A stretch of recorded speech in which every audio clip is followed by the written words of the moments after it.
বেঁচে থাকা এক বাটি ভাত দিয়ে চুষি পিঠা বানালাম, আর সেই পিঠা খেয়ে আমি তো নিজেই অবাক হলাম। আসসালামু আলাইকুম মাই টু ফ্যামিলি।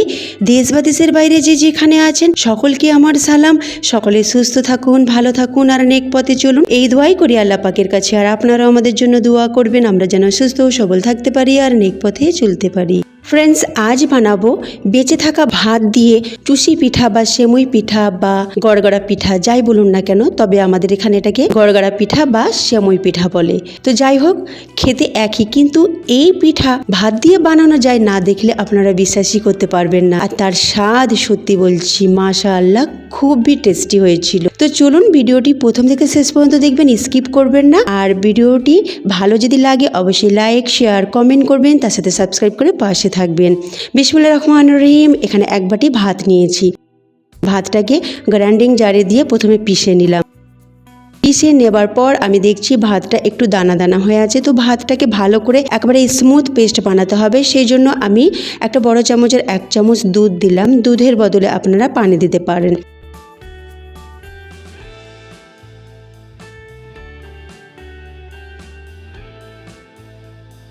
তারপরে দুধ দিয়ে পেস্ট করলাম। দেখুন পেস্টটা একেবারে স্মুথ হয়েছে, দেখি বুঝতে পারছেন কেমন হয়েছে। এই রকম পেস্ট আমি বানিয়ে নিলাম। এবার এটা একটা বাটিতে ঢেলে রাখবো।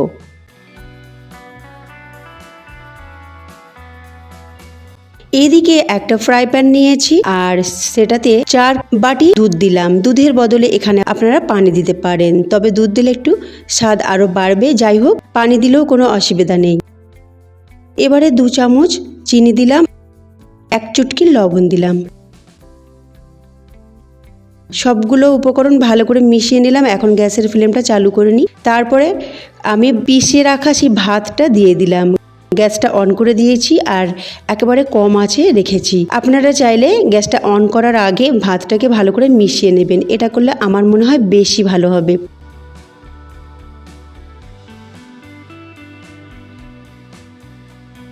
এটাকে আমি খুব ভালো করে এবারে মিশিয়ে নেব দুধের সাথে, যেন কোনো প্রকার লাম্পস না থাকে, সেই রকমভাবে মেশাতে হবে।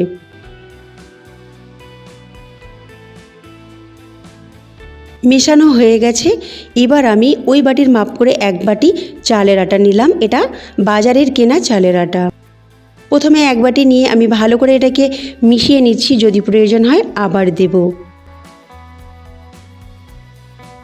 দেখুন আমার মনে হচ্ছে আরেকটু লাগবে, তো আরও হাফ বাটি চালের আটা নিয়ে নিলাম। এবার এটাকে ভালো করে মিশিয়ে নেব। আর গ্যাসের ফ্লেমটা অবশ্যই কিন্তু কম রাখবেন, সমস্ত কাজটা কিন্তু কম আঁচে করবেন।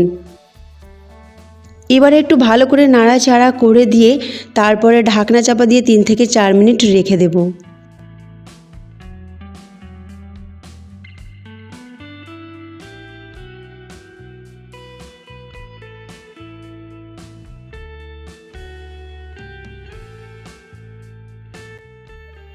তিন মিনিট পর ফিরে আসছি। এবার আরেকটু নাড়াচাড়া করে দেব। বেশ ভালো মতোই সিদ্ধ হয়ে গেছে। এটাকে হালকা হাতে এইভাবে একটু নাড়াচাড়া করে নিয়ে তারপরে গ্যাসের ফ্লেম বন্ধ করে 5 মিনিট ঢাকনা চাপা দিয়ে রেখে দেব। তাতে আরও ভালোভাবে আটাটা সেট হবে।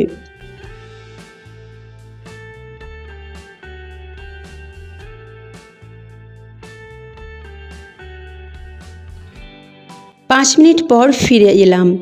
একটা বড় প্লেটে আমি এই আটাকে ঢেলে নিলাম। এবার এই খমিরটাকে ভালো করে মথে নিতে হবে। আর এটা গরম থাকতে থাকতেই করবেন, একদম পুরো ঠান্ডা করবেন না, একটু সামান্য গরম থাকবে, এটা মথে নেবেন, তবেই ভালোভাবে মথে নেওয়া যাবে। আর হাতটা মাঝে মাঝে একটু পানিতে ডুবিয়ে এই কাজটা করবেন, তাহলে কি হবে, একেবারে স্মুথভাবে এটাকে তৈরি করা যাবে। তবে বেশি পানি দেবেন না, তা নাহলে এটা খুব নরম হয়ে যাবে, আর খুব নরম হয়ে গেলে কিন্তু এই পিঠা বানাতে অসুবিধা হয়ে যাবে।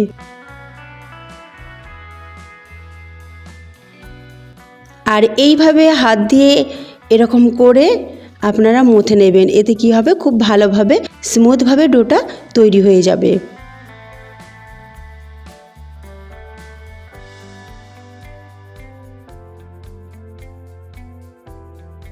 ডো আমার তৈরি হয়ে গেছে। এটাকে একটু লম্বা করে নিয়েছি। আর একটা লেচি আমি কেটে নিলাম, আর বাকিটা কিন্তু ঢাকনা চাপা দিয়ে রেখে দেবেন, তা না হলে হাওয়া লাগলে ওটা শক্ত হয়ে যাবে। এবার এটাকে হাতের সাহায্যে এইভাবে লম্বা করে নেব আর আটা ছড়াবো, চালের আটা। এবার চালের আটা দিয়ে এইভাবে একটু লম্বা করে নিয়ে তারপরে ছোট্ট এরকম লেচি কেটে এইভাবে হাত দিয়ে গোল করে নিয়ে এইভাবে সেমইটা বানাবো। আমি আপনাদের অনেকগুলো সেমই বানানো দেখাচ্ছি যাতে আপনারা খুব ভালোভাবে বুঝতে পারেন কেমন করে আমি বানাচ্ছি।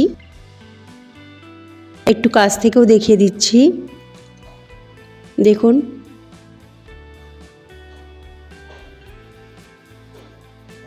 আর অবশ্যই আটা ছড়িয়ে রাখবেন, তা নাহলে হাতে কিন্তু জড়াবে।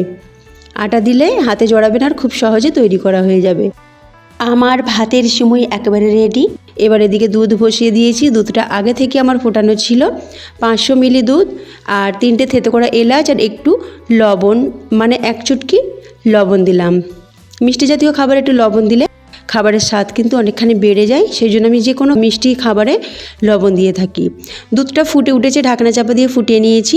এবার সেমইটা দিয়ে দিলাম আর জোর আঁচে 2 থেকে 3 মিনিট প্রথমে ফুটিয়ে নেব। বেশি নাড়াচাড়া করব না, কারণ এটা ভেঙে যাবার সম্ভাবনা রয়েছে যেহেতু ভাত দিয়ে তৈরি করেছি। এবার এটা ফুটে গেছে, তারপরে ঠান্ডাও হয়ে গেছে।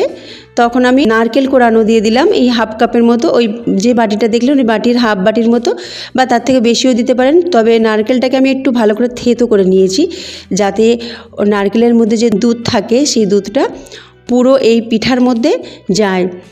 আর এখানে খেজুরের গুড়কে আগে থেকে ফুটিয়ে ঠান্ডা করে রেখেছিলাম, তো দুধ আর গুড় দুটোই যেন ঠান্ডা হয়।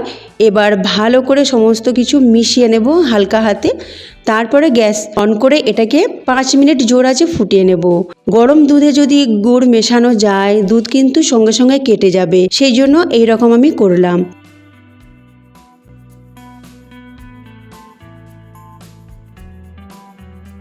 5 মিনিট হয়ে গেছে আর পিঠা ঠান্ডাও হয়ে গেছে। 2 ঘন্টা পর আমি পরিবেশন করে নিচ্ছি। আশা করি আজকের রেসিপি আপনাদেরকে ভালোই লেগেছে। ভালো লাগলে অবশ্যই লাইক, শেয়ার, কমেন্ট করবেন, তার সাথে সাবস্ক্রাইব করে পাশে থাকবেন। আর এই রকম মজাদার পিঠা রেসিপি যদি পেতে চান উপরে আই বাটনে ক্লিক করে দেখে নিতে পারেন, বা এন্ড স্ক্রিনেও আপনারা চেক করে দেখে নিতে পারেন।